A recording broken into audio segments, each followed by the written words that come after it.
Are we starting a band? We don't.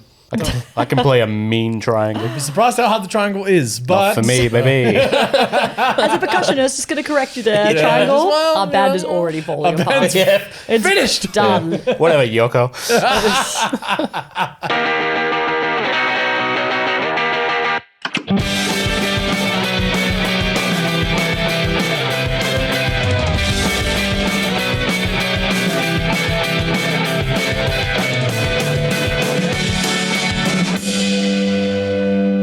Well, hello, and welcome back to Gateway to Anime. How are you all? What's going on? We are the podcast where we try and throw open the gates to anime, whether you're a new fan, an old fan, a returning fan, ever wanted to get into anime but didn't know where to start. We're the podcast for you. I am one of your hosts, Sam, and Charlie, what's going on?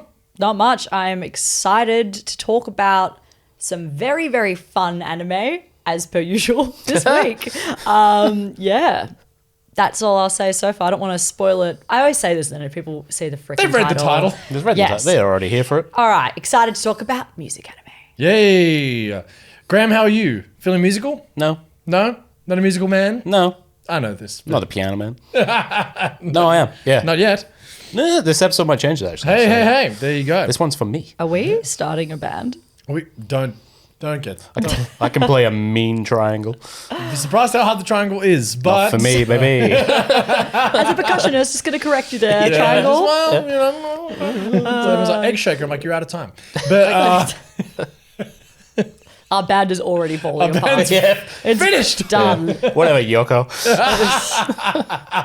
When we say music anime, we are not talking about idol anime, which is entirely its own genre this week. So what we're focusing on is anime that features a band or music as like people who are learning to play instruments or sing or that kind of thing, just because there's too much, you know? So we wanted to keep it in different. We'll do an idol episode down the track just because it's a whole genre in itself.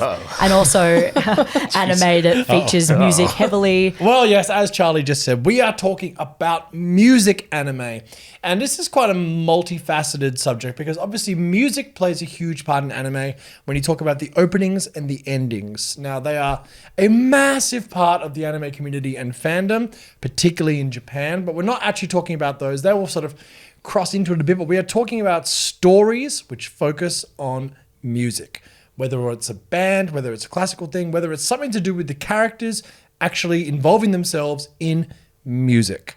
But of course, as a result, we're going to talk a little bit about openings and endings, but that's probably a different episode in and of itself. However, music is a massive genre in anime and manga. And obviously the animes, I would argue, elevate the content because obviously there's music, whereas the manga, you're like reading it and you're like, well, I hope that sounds good, but like, how cool, what a great track in my mind. But obviously, several of these, well, in fact, all of them, apart from maybe one that we're talking about, come from manga as a source material. But there's so many things to talk about. But we're going to start, Charlie, why don't you kick us off with one of the older, more classic, seminal, genre-defining pieces of anime manga centered around music.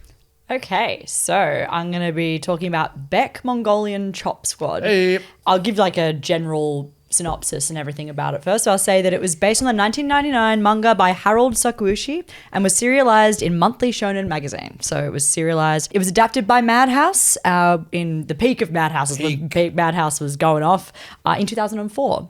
And there was a live action movie in 2005 as well. So this manga was hugely popular. And by all accounts, it's funny you said that anime elevates. Of course it does, but by all accounts, everyone I've ever spoken to who's read the manga has said it's better than the anime. Well, there's a reason for that, though. Yeah, and because they complete the story. Correct. Yes. Whereas the anime stops. Yeah. And they do a little montage at the end, Yeah. whereas the manga actually goes and tells that full story. Yeah. So that's probably why that's the case. Probably why, yeah. There's also there's a lot of, I can see why it would work really well as a manga too, just in the pacing of the story too. Yes. Anyway, synopsis is, and this is from my anime list, just credit there.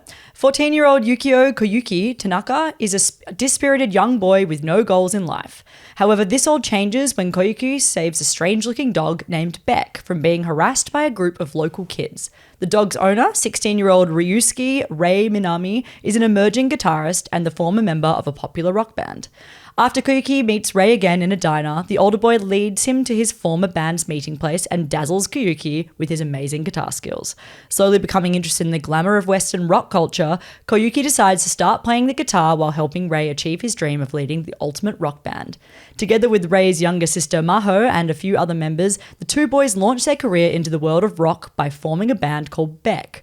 Beck follows the group's struggles and successes as they spread their fame across Japan. This show, it actually starts with Koyuki, who is known to be quite, he knows, like, he loves singing, so he's a really good singer. That's important, something's not in the synopsis. But he's never listened to Western rock before, has had no experience of that whatsoever, so only listens to J-pop. In this like fateful meeting with Ryusuke, he ends up getting kind of thrown into the world of rock and roll. There's also a massive kind of plot point where he destroys a guitar from his mentor, who's like an older man who collects guitars, who used to play in bands, and he in exchange for repairing the guitar, he learns how to play guitar from this man as well. So there's a couple of mentor figures in there and a couple of time skips within there as well. It doesn't happen very overnight that he's suddenly just a good guitarist, which is something I appreciate about this anime too. Quite a slow burn. It is. So Madhouse's adaptation is this anime is so nostalgic for me. And most of these anime that we're going to talk about, I'd say pretty much all of them are coming of age tales.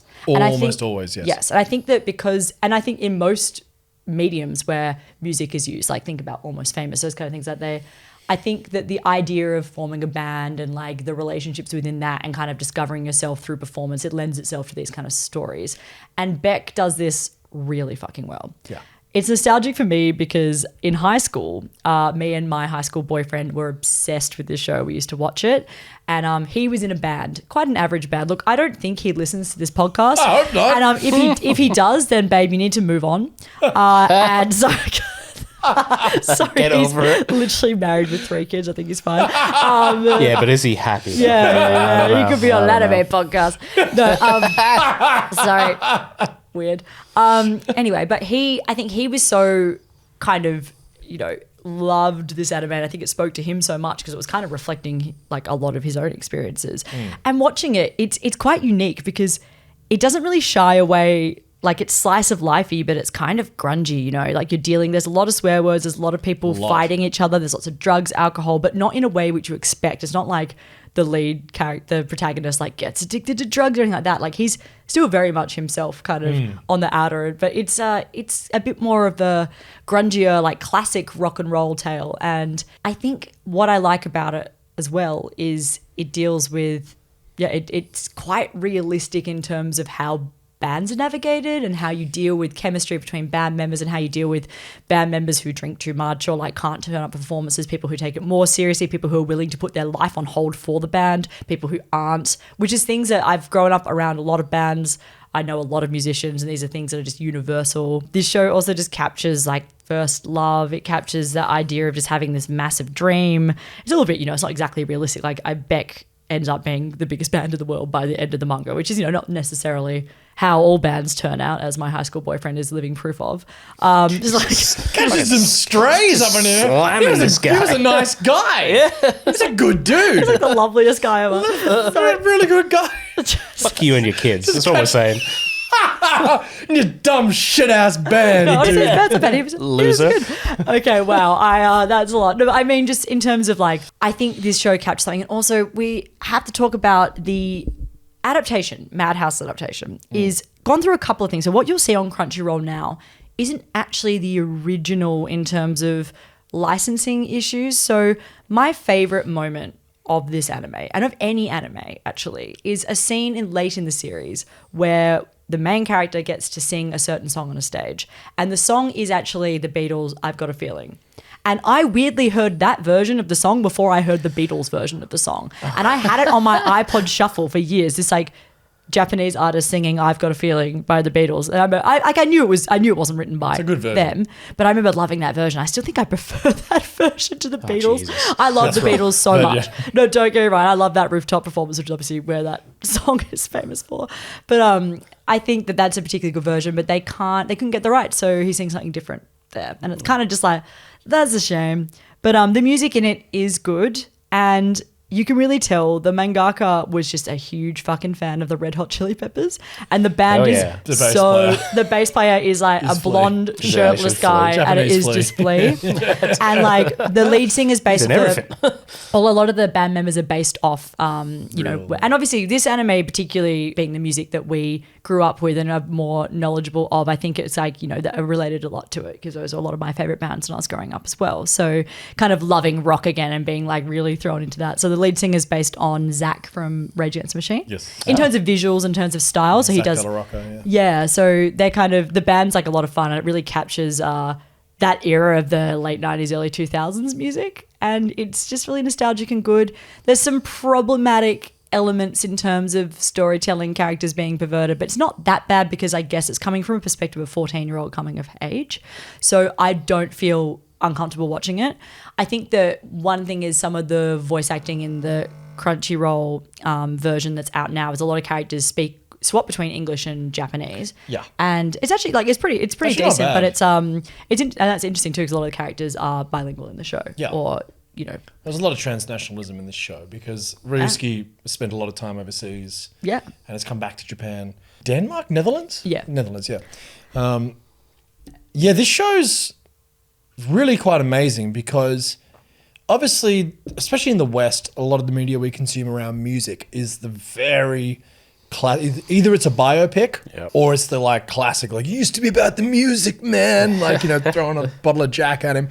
Like it's very much that. But this show really captures something unique. And in fact, many of them do. And again, as you said, coming of age tales, all of these almost. And it's not something I've talked about heaps on this podcast. Obviously, this podcast is about anime. It's not about us. But like, I spent a lot of my life in and around bands. And in fact, one of the first proper bands I played in have become one of the biggest bands in the world, which is fucking wild.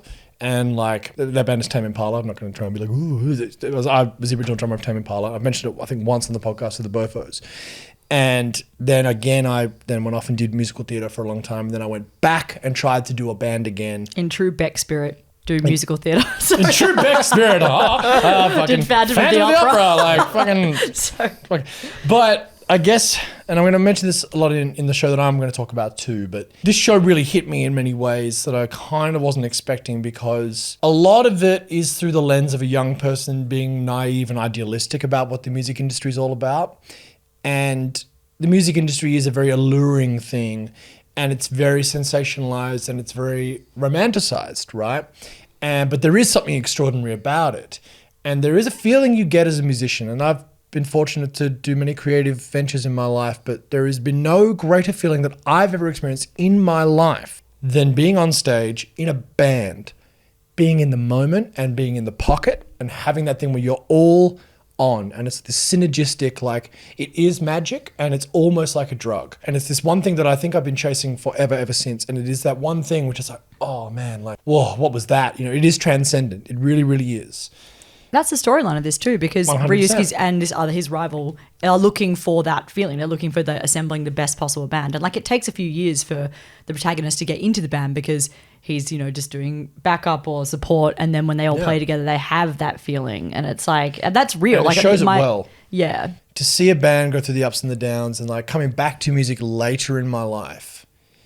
And of course, you know, if anyone has listened to this podcast from the start, you might have heard me in the very earliest episodes of this podcast. I was like, my band. Yeah. Of course, that all fell apart because of COVID. I mean, there are other reasons too, right? It's not just, it's too simplistic. It was just COVID. But it's very, this show really hit me. And so did the show that I'm talking about, because it is something really difficult to pass, especially when you idealize something so much. And then when you actually go and live the reality of it, it's very different. And it's great to see this kind of like, oh, I'll be this superstar, I'll be this, you know, everyone will understand and want, you know, and love me and respect me. But it's also like, yeah, but you ain't, what I don't think Beck does it better than Bocchi The Rock, which I'll talk about. But there's also that side of things where it's like, oh, and also you'll have no money. And you'll be driving around in a 4-wheel drive with all your gear in the back, and all 4 of you, like the real slog and grind of music can be very heartbreaking, and especially when you like. I mean, for me, when I had left Tame like early on, and then gone on done the music, and I was very fortunate to be successful in my other field of musical theatre, but like there was a real time in my life where I got very, very depressed after the indescribable success that Tame went on to after I left it, and was beginning when I was there. But like, it's a really challenging thing to get your head around. It's still a very difficult life, even when you are succeeding at it. So many of my friends who are still doing the music thing live extraordinary lives, but it's not without its challenges, and it's not without it's insecure. Same with acting, right? So even those who get through it later in life, it can be a very difficult, very tenuous life to navigate. And I think this show handles that really well. Of course, they become the biggest band in the world, but even then it handles it really well. Yeah, I mean, you deal with like independent records labeling that like is maybe not the best decision in this. Like a bunch of like, it's quite realistic. I think it's actually Very. very well done. And I would argue, and this is probably a huge claim I'm about to say, but I think this is the best representation of a band in any I agree. media. I 100% because agree. I think that music, and I think particularly in live action American things that have tried to capture that, unless it's, as you said, biopic or, Almost Famous was good. But then that creator tried, that's because it was a period piece, you know what I mean? Like, I think everyone kind of had, and it was like crazy, and we kind of go back and they had a shtick with it. That same Cameron Crowe tried to do a show called Roadies after, which was really bad, and no one responded to it. It's really hard. I think you're right. You can't capture. It feels sort of, you're just like, oh yeah, it's music, and like it's fine. You can't quite capture the essence of it. And I think maybe because it's animated, I don't know, but there's just something stylistic nature. But also, I just think that the pacing of it, the fact that it is a bit slower paced, and you can kind of go through it, and it's quite a unique perspective as well. Yeah. I think it's really good. I think it's the best representation of a band in any media. I think it's 100% agree. I think it's the best one. Yeah, and having lived it in various iterations, 100%. And it's like, it is slower. It's in some elements it's quite boring. And being in a band sometimes is fucking boring, because it's like you're just grinding. You are grinding and grinding and grinding. And this captures that really well. Yeah, the disappointment of it all and the mundane stuff around it is captured quite well with this show. The arbitrary nature of like success, like why that one and not that one, and that's just the game when you're in that world, And I think Beck captures it brilliantly. And I've gone off on a bit of a tangent then, but like probably going to do it a few times on this, because like this a lot of this content's really triggering for me. I was going to say it's also like I hate that word triggering, but like it brings up a lot for me. It made me feel like I think I messaged you being like, be careful with Beck. I reckon it'll bring up some stuff. And then I was like, I also as someone who secretly always wanted to start a band and never did, I was finding myself like, God, I wish I'd just done that, like it kind of it really, even though it's not romanticizing it at all, I don't think it sort of is, because you capture the artistry of it and everything. I also think, just from a general anime watching viewer, I love the design in this show. Brilliant design. And we can't go any further without talking about one of the best bits about this show, which is the opening theme song by a band called the Beat Crusaders. One of the best opening songs of the undisputed king, one might say, of anime openings. It's really, really great. And if you want to know just what the vibe of the show is, it takes you, I think the reason it's one of the best openings ever is because the song is a banger.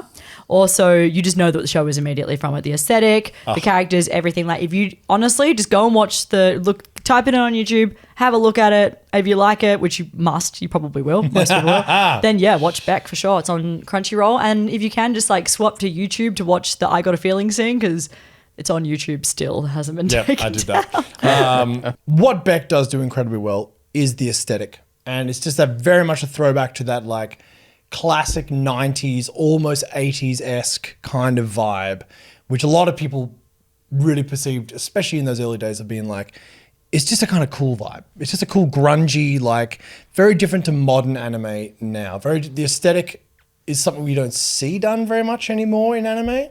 Yeah, I guess in aesthetic, it's probably closest to FLCL, which is a fully coolie, which is something, again, we should specify that, like, we're not talking about idol anime. We're also not talking about anime that has musical like influence in it, because Fully Cooley has got like an iconic soundtrack. She's got her bass guitar that she fights with, but I don't think it's a music anime because it's not about creating music, which is kind of what we've made the parameters of. But great soundtrack, and also anime that appealed to a lot of musicians back in the day and still does, and has a huge influence of music and things like that. So, but yes, I think Fully Cooley also is similar in that aesthetic. That's true. Except, you know, with aliens and all that stuff. It's a different vibe. Before we were still talking about Beck there, I was like, what? And It's really grown. It takes a turn. It's really about adolescence Yeah. with the aliens. Honestly, I think that Beck is actually quite a realistic slice of life. Yes. I mean, there's some things about it that are probably not, like, it's a bit, violent and edgy in some ways, but it's definitely one of my personal favorites, one of my nostalgic favorites. And I think, as we're saying, is one of the greatest representations of a fictitious band in any medium. So please check it out. Honestly, I don't think it's talked about enough now. Agreed. It was hugely popular, but obviously it's been many, many years since 2004. So I think that it deserves a bit more attention now, so people don't forget about it. So go check it out. All right, my show that I'm going to talk about is very different vibe, but cut from the same cloth in a weird way. But it's very comedic. Now, this show only came out last year at the time of recording this podcast, about exactly this time last year, in fact. And this is a show called Bocchi The Rock. So, socially anxious and highly introverted high school student Hitori Goto, later nicknamed Bocchi by her bandmates, has no friends or hobbies to speak of. After being inspired by seeing a rock performance on TV, Bocchi asks her father if she can play his guitar. Fast forward a few years, and Bocchi has become an incredibly proficient guitarist and dreams of joining a band. However, her social anxiety prevents her from being able to do so. She has, however, become quite famous online as Guitar Hero, the moniker under which she posts covers of famous songs as well as her own little tracks, sort of to an equivalent of YouTube, but they can't use that for copyright reasons. While sitting alone in a park with a guitar in Shimokitazawa, Bocchi is approached by the outgoing drummer Nijika Ijichi, who invites her to join her group, the Kesuko Band, as their guitarist and slash singer has run off and they have a gig that night. A classic ticking time bomb narrative. But they've also, the gig is at Nijika's sister's club, which becomes a very vocal point of the show. Despite having to play from within a cardboard box, such is Bocchi's social anxiety, the gig's pretty subpar. But the group come together and realize that, hey, we've got something special here, even though we kind of sucked right now. And this enables Bocchi to start grappling with her social anxiety and chase her dream of becoming a universally loved rock star. This show I initially dismissed because I'm not a huge fan of like the kind of like cute girls doing stuff anime genre, of which there is many things. Graham, we got you to do Keon one time. Still scarred, but anyway, let's move on. And it's hugely popular, that genre, and it's something that I'm sure there's great stuff in there, but I was the same. I fully dismissed this because I was just like, it's just not for me, that kind of thing. And then 100%. turns out we were very wrong. Yes, and I had Lachlan, who appeared on our JRPGs episode, one who got me into Haikyuu with a similar thing, and he was like, dude, you got to watch this show. And I was like, come on, man. How interesting could high school volleyball be? Answer, insanely. It's the greatest thing of all time. 100%. And answer to this, absolutely incredible. This show is so good. It blew my mind. And again, don't judge a book by its cover. And don't get me wrong, not to say that like that the whole genre should be written off. Obviously not. That's obviously not the case. It's just not to my taste. And this right? show owes a lot to K-On! In particular. Massively. Like it's like a different version of that, but yeah, it's more about the music. Yeah. 100% about music. And again, but also very much about the social anxiety. And we touched about it a bit before with Beck. It's actually a really good, I mean, I don't have social anxiety. No, well, I do. Obviously, everyone does to a degree. But to this is crippling. Like, she can't speak to people. Like, it's a really interesting examination of being an introvert, and especially within the cultural context of being a woman in Japan, young, not being able to speak to people. Guitar becomes her means with which to communicate to anybody. And even then, she can't do it without playing inside a cardboard box on stage. Like, that's the level of anxiety she's got going. You know what I mean? This show is, it should be noted, is I'd say it's mostly a comedy. Like Oh, it's yeah. so funny the way Yeah. they do it. But they treat her like, I think the depiction of her social anxiety is treated with care at the same time. It's like running that fine line there. You still 100%. like, it's not taking the piss out of her. It's just like her. Yeah, I this show is so fucking good. It really is amazing. It's so fantastic. And again, now it does something a little bit different. Like Beck does actually examine like the kind of the bad parts of being in a band, whereas this very much idealizes it all. I haven't gotten further in the manga. I've only watched the first season of the anime. Obviously, it might change, but not that I don't have problems. And Bocchi's obviously major problem is her social anxiety and her introversion. But the fact that this show very much is through the eyes of a youthful person being like, wow, this thing could be amazing. But what it does do brilliantly is show you how transformative and beautiful being in a band can be, and how aspirational and how extraordinary the power of music is. You know, the fact that she has like 30,000 subscribers. She doesn't tell her band initially at all that she is Guitar Hero. Like, it's just this really beautiful. I got very emotional during this show. I was like, man, this is really beautiful. It got huge plaudits on Reddit last year. It kept popping up and I was like, what is everyone doing? Really? It became like a cult classic. Huge classic. It went viral and people were loving Went it. absolutely viral. And even in Japan, the manga wasn't massive, but the anime really elevated it and boosted it hugely. So am I wrong in saying the manga's like a 4-panel manga? So Correct, it's like it's 4 short panels. form, right? Yeah, Is yeah. that similar to like, say, what we in the West recognize as like a newspaper strip? Yeah, it's super short. Yeah. Garfield. But I'm Hates sure you've Mondays. got information about how they came to kind of adapt it and make it like adding her internal monologue, all that Exactly kind of right. stuff. So yeah, they kept bringing it out. Who is it? Cloverworks? Cloverworks, yeah. Who are fantastic. Yeah. Yeah. They are fantastic. It's a really good adaptation. Yeah, this show, I've never been more. Honestly, it reminded me more of Kaguya-sama in terms of humor. Yes, It's that really unhinged cutaway. Like, there's a bit in the first episode that I actually like laughed out loud. They do cutaways to like even just live action things as well in this. Yeah, It's they very do, yeah. funny. There's a bit, where she thinks, this is the first episode, so but she thinks that when she's jamming with the band, she's like, hang on, I've got that. Maybe they're going to be so wowed by my guitar playing, but she's never played with the band, which, as we know and we've talked about, there's a big difference between playing by yourself and playing with a band. You have to take, but like, she's never played with a soul before. So then it cuts and they're like, you're terrible. And then she's like, oh, and then she goes and she's like, I'm a water flea. And she's on the ground and she's like, and then she never picked up a guitar again. And then this fake credits roll. and they've got her as water flea. And then like the voice actor, and it goes off and then someone interrupts and like hits the credits away, like that kind of thing. Like, it's really unhinged and really funny. Yeah, I'm and gonna check this out. all- It's actually amazing. Oh, It's it's so actually, good. like, I watched the whole thing in 2 days.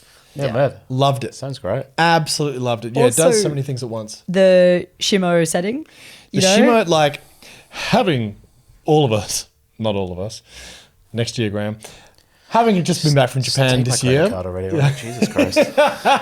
Shimo Okitazawa is a vibe, right? And what they do in this show is really, it's almost a character itself in the show, which is so cool. Like, and apparently there is an actual club that Starry is based off in Shimo, which has now been like mobbed ever since the show came out. And they've actually had some problems with that and had to put things up online, being like, hey, Please be pay for a respectful ticket. and pay for tickets when you come here and don't be a dick. completely misunderstanding the meaning of the show. The whole Like, minute they're like community and vibe and like they're support like, and I'm a fan of this anime. don't have you pay for anything. Like, Not but gonna yeah. lie though, if I walked past it and I had watched this show, I would probably be like, let's get a quick photo. I'd be strong, of course, Yeah. but I'd also pay for my drinks and Yeah, yeah, for my yeah, ticket. yeah. But yeah, it really does treat Shimo Okitazawa, which is an amazing place. It's like Yeah, well, it's just like, it's a vintage shopping. cultural hub, music, arts. And like when I was there, it's like you really just see a lot of people walk around with instruments and that kind of thing. Like it just seems like a live music hub. There's a lot of live venues there Yeah. and everything happening. And what's cool about it, so Beck really captures late 90s, early 2000s.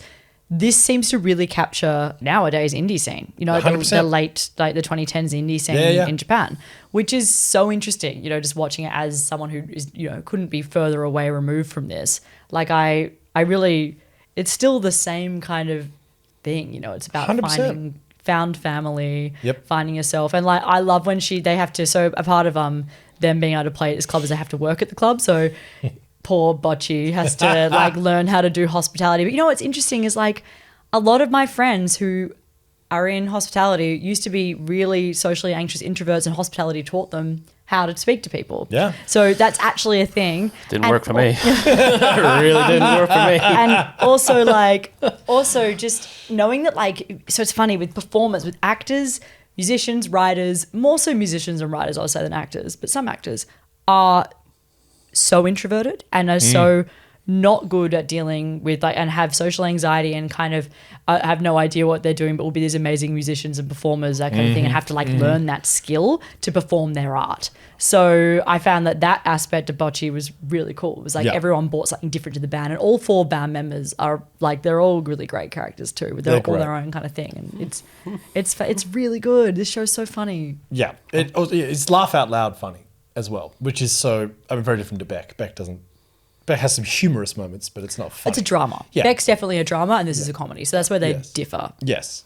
And stylistically, again, very like Bocchi's very modern anime looking, very sharp, whereas as opposed to that kind of blurred lines of Beck. But one's paced slow and one's like da da da da da. Like Bocchi, bam, because she picks up a guitar in like the first scene, and then the next scene she's really good, but 3 years later, that was so good. I love that. I was like, thank God for that. Yes. Because I just watched Beck and then I was like, you know what? Thanks, Bocchi. Skip it. Thank you. Montage. Not For even a montage. TikTok audience, we love it. Just done. Also, I love how she sings how she makes up her songs about what's happening in her life. Like, when she's stressed. And so her songs are just like being about anxious at school. They're like, oh, they're so funny. It's so good. But also, Kisoku Band, all the voice actors do sing, so they all do the singing as well in the show. But the musicians were picked by the music director, so they're all like different musicians from around, so they play the music. But a full album was released to critical and commercial acclaim, and the album debuted at number 1 on Billboard Japan's download album chart on December 28, 2022. Right. And it spent many weeks there. Like, it blew. Being in Japan as well, I saw Bocchi around a lot more than I was expecting, and that's before I watched it. I was like, oh wow, this is a thing. It's a great show. I cannot give more of a thumbs up to this if I tried. Bocchi The Rock. Check it out. Really fantastic. I'm going to watch it. Dude, honestly. All of you should watch I thought it was like K-On! I was like, I'm not touching that. Yeah, I'm not diving sure. into that hellhole again. Yeah. But no, you've convinced me. That sounds great. Just quickly on other band-related, like, rock music ones, and people might be surprised that I'm not jumping at the opportunity to talk about Nana, because that is a music anime. It's about a band.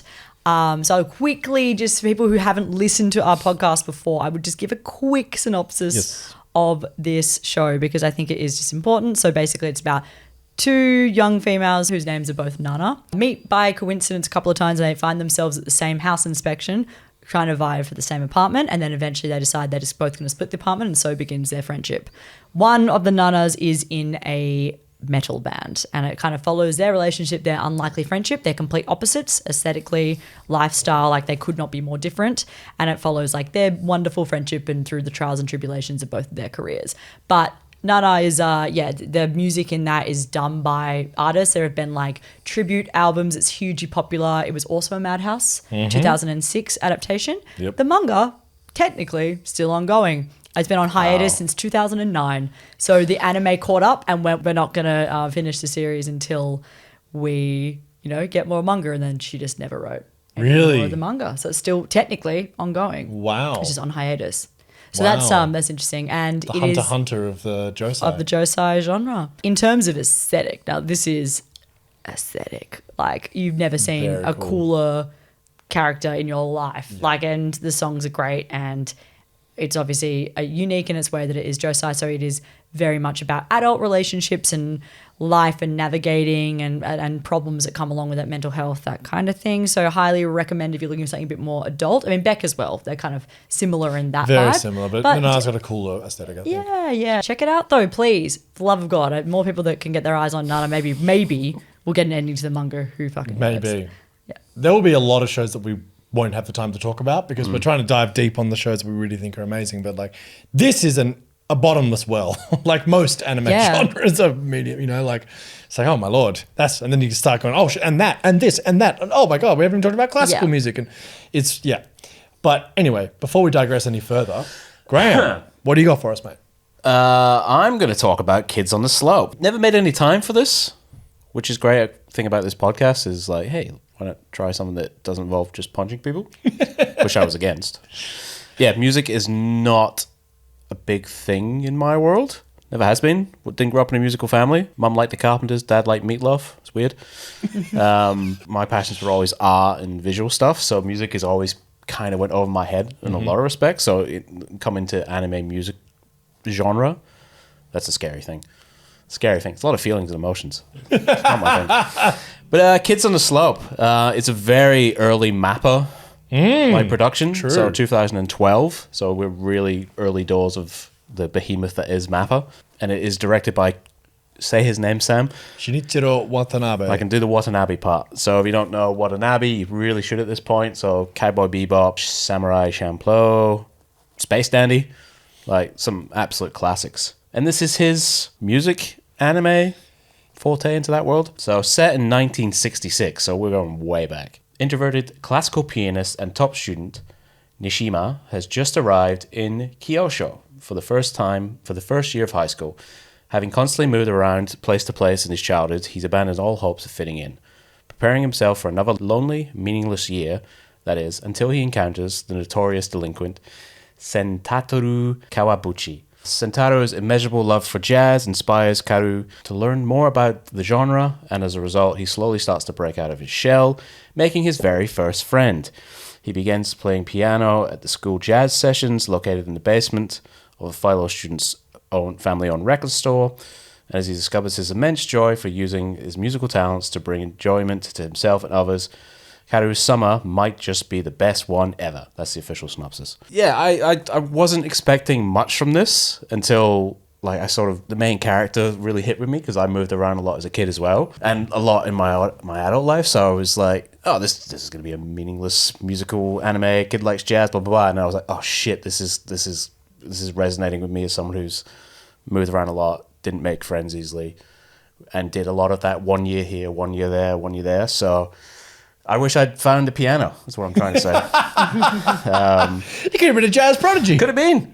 In the 60s. In the 60s. That was your first mistake. I'm terrifically old. So yeah, it's like these other two, other three anime. It's really about, it's a coming of age story.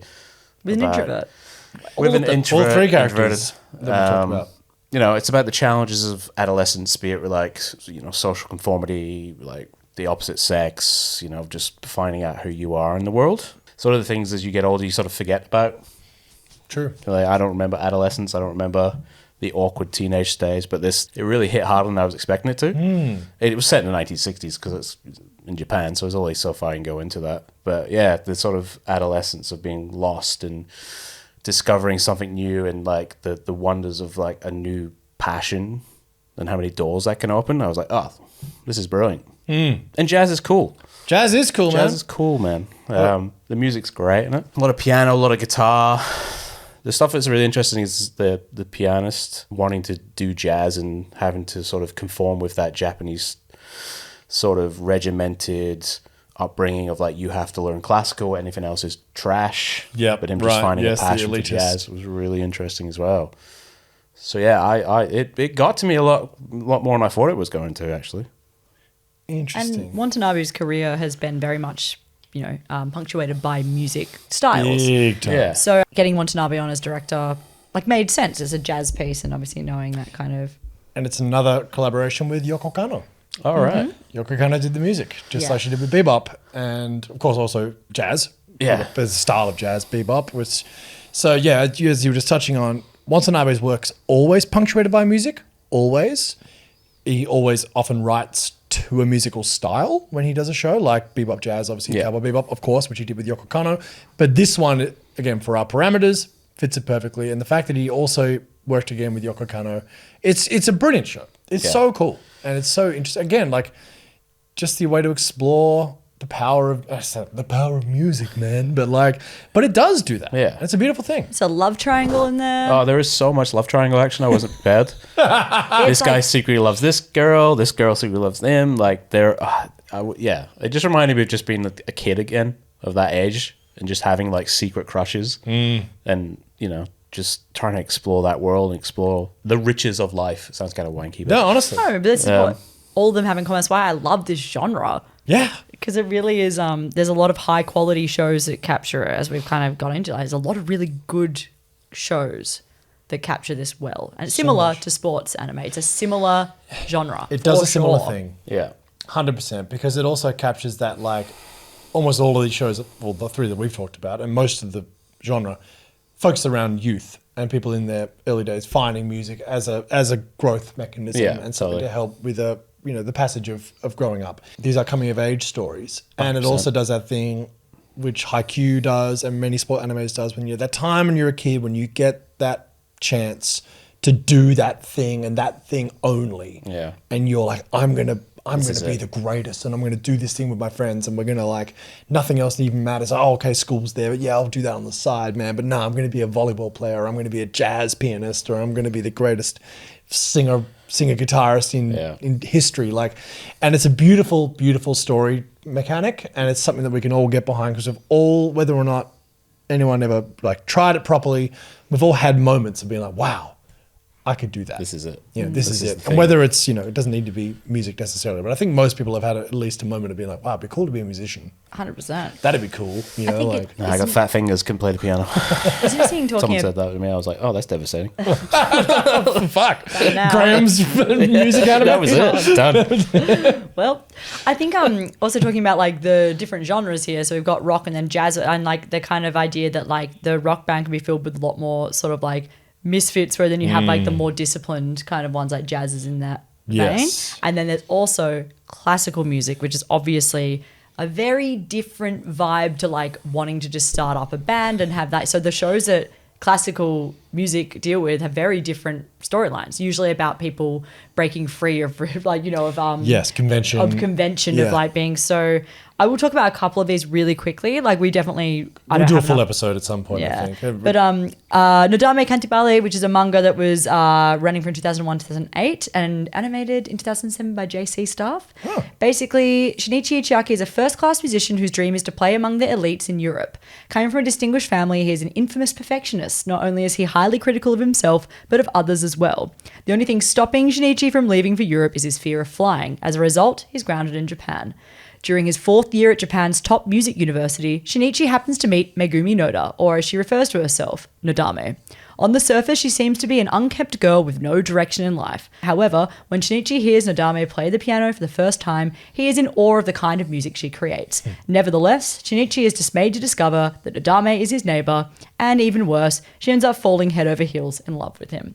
So this is a josei romance about two very different types of classical musician. And I think it is interesting, it's like she directly challenges his, like, regiment kind of idea. And only reason I'm bringing this up is because it is leading directly into one of the most famous music animes that have happened in the last decade, which is Your Lie in April. And yes. The creator of Your Lie in April has directly credited that show and also Beck as the inspiration for both of these shows. Sense. So Your Lie in April is a manga written by Naoshi Arakawa. So it was released in Monthly Shonen magazine between 2011 and 2015. The anime was released in 2014 by A1 Pictures. Very famous anime. Oh, yes. This one people love. There's a live action adaptation too. So, Kosei Arima is a child prodigy known as the human metronome for playing the piano with precision and perfection. Guided by a strict mother and rigorous training, Kosei dominates every competition he enters, earning the admiration of his musical peers and praise from audiences. When his mother suddenly passes away, the subsequent trauma makes him unable to hear the sound of a piano, and he never takes the stage thereafter. Nowadays, Kosei lives a quiet and unassuming life as a junior high school student alongside his friends Tsubaki Suwabe and Ryota Watari. While struggling to get over his mother's death, he continues to cling to music. His monochrome life turns upside down when one day he encounters the eccentric violinist Kaori Miyazono, who thrusts him back into the spotlight as her accompanist. Through a little lie, these two young musicians grow closer together as Kaori tries to fill Kosei's world with colour. So, this anime was a huge hit. Huge. And it is definitely worth watching. And it's the saddest thing you'll ever freaking see. It is it's very sad. Tearjerker, a really moving piece. And I think captures kind of the essence of both of, like, a lot of classical music anime tends to be about, which is sort of, breaking free of your shackles of regiment. Course. Like, he might be a metronome, but is he really feeling music? Yeah. Nodame Cantibale, I actually watched that when I was in high school, and I think I was too young to watch it because I Right. remember disliking the protagonist because I just remember disliking it a little bit. And I wanted to mention it now because it's actually really highly acclaimed, and one of those ones that I need, like in doing research for this episode, I was like, I need to give that one another shot. So, and no one really talks about it ever. I've never heard of it. But it's hugely influential in the josei genre and also in music genre. So Your Lie in Right. April is, like, as I read out both synopses and you were kind of like similar-ish, you know, it's kind for of, sure. I guess you could argue it's like Manic Pixie Dream Girl comes and saves the guy. But It was 2011, Yeah. yeah. but Your Lie in April is, I've watched it when it came out, and it's very much like it's a coming of age story, but it's worth watching if you're interested in classical music and just interested in human relationships and tragedy, and you're okay. It's definitely on the dramatic side of the genre, like probably the most drama. I think Beck and Your Lie in April are probably the most dramatic of the ones we've talked about. 100%. And then Kids in the Slope probably in the middle there. Yep. And then we've got Bocchi The Rock over here, and Nodame is like somewhere here. And this one I'm about to talk about, which is a really beautiful show called La Corda D'oro Prima Passo. It's a 2007 anime that I unfortunately watched. It's based off a dating game. So I'll give this synopsis. Seiso Academy is a prestigious high school that sorts students into two majors: general studies, characterized by distinct grey uniforms, and music studies, characterized by pristine white uniforms. While rushing to class one morning, general studies student Kohoko Hino has a chance encounter with Lily, a small fairy searching for someone with the ability to see her. Lily flies away, and Kohoko, puzzled by their meeting, continues on her way. Later that day, the participants of a school-wide music competition are announced, and all of them are, unsurprisingly, music studies students. At least until Kohoko's name is read out. Immediately tracking down Lily, the small fairy gifts Kohoko a magical violin and convinces her to participate in the competition. It just basically just follows her journey and how she goes head-to-head with all her competitors, but all her competitors happen to be really beautiful, rich musicians, and it's about like her being in a reverse harem with all of them, and there's a You fairy. couldn't help yourself, could you? No, we were doing a highbrow episode. just And couldn't. Charlotte comes in with some Emotions. degeneracy With some and some fucking lunacy. Mate, God damn it. I watched that in high school. I watched it. It is genuinely not good. But all I will say is that actually, when they do the competitions, and one character plays a Ravel violin piece, and I found Ravel through La Corda D'oro. So I don't know Fair enough. if anyone has ever said that in their life, and I hope that you found him through other ways. So I found some great classical music through this trashy dating simulator adaptation, which is hugely popular. So there you go. Anyway, that was just me ending on a high note about how I learned about a world famous composer, La Corda Through degeneracy. D'oro. So out of all this, like, honestly, music genre goes for ages. Like, we've only scratched the surface, and It's wild. Like, again, a bit like when we did the power systems, we're like, wow, there's a whole bunch to this. Like, we can do countless episodes. And we will. Because I think, I mean, honestly, I just think this is so fascinating. There's so many facets to this. And like, yeah, I got to watch a new show that I had dismissed, definitely foolishly, in Bocchi The Rock. You know, like, so. same. Yeah, honestly, right? And I got to revisit Beck, and now I've got all the songs stuck in my head. I Was Born to Hit in America, banger. Also, Full Moon Sway. Oh my Such god, a there's good so song. many like just bangers in that show. Such a good song. Now, before we finish up, it would be remiss of us not to do some cheeky top fives. Now, again, as I mentioned at the start of this episode, we're not talking about shows which are only about the openings and the endings, which is a whole thing in the anime world. But because we're talking about music, let's do a quick top five of our favorite top five anime openings, not endings, openings. Who wants to, Graham? Kick us off. What do you got?